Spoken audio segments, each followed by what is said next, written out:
Les athlètes sont venus de la France, l'Italie, l'Allemagne, l'Angleterre, l'Afrique du Sud, l'Angola, le Mozambique, la Zambie, le Burundi, la République démocratique du Congo, le Pérou, le Bangladesh et bien d'autres nations. Nous avons fait 5 petits finales et une grande finale. Donc, c'est-à-dire la finale et 5 petits finales. Quand on parle de petits finales, c'est la 3e place.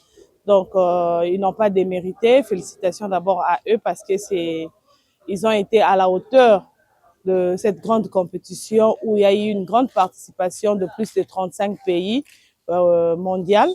La République démocratique du Congo s'est présentée avec une délégation ambitieuse et structurée de plus de 37 personnes, dont 15 athlètes engagés dans les différentes catégories U14, cadets et juniors.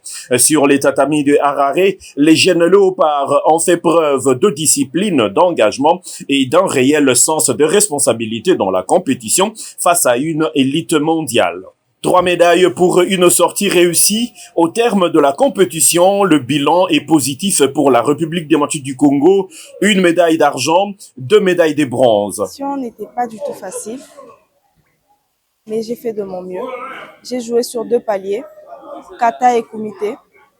Dans le palier des kata, nous étions à 12 et dans les kumités, nous étions à 10. Ouais.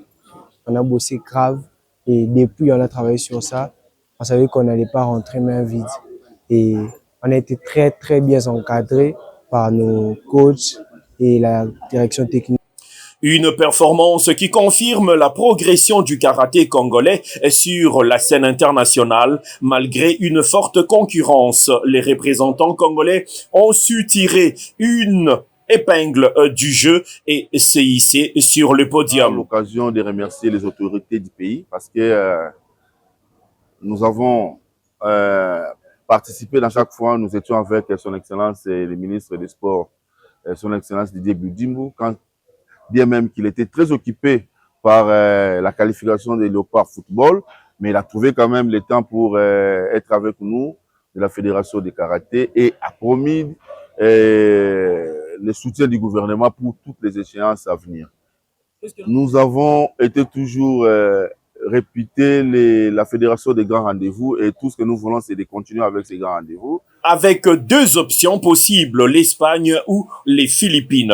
Il revient désormais à la Fédération congolaise de karaté de déterminer le site où la RDC sera représentée.